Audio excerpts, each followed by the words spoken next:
మేలు చేసిన వారికి ఏం చేస్తారు చెప్పండి? కీడు చేస్తారు. ఇది చాలా దుష్ట గుంపు, భయంకరమైన గుంపు. మేలు చేసిన వారికి ఏం చేస్తారు? వీళ్ళు కీడు చేస్తారు.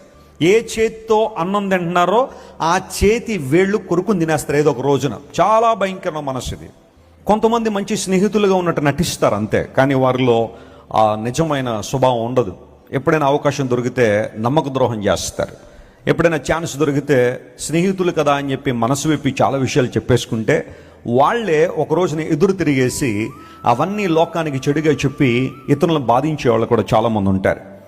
ఎవరైనా నీకు మేలు చేస్తే నువ్వు చేయగలిగితే మేలు చేయి, లేకపోతే మౌనంగా ఉండు. కానీ వారికి ఎప్పుడు ఏం తలపెట్టకూడదు, నీ ఆలోచనలో కూడా ఇతరులకు నువ్వేం తలపెట్టద్దు, కీడు తలపెట్టద్దు. ఎందుకోసం అంటే ఒకవేళ కీడు చేసే వ్యక్తి అయితే మరలా కీడు నీ నెత్తి మీదకి వస్తుందేమో,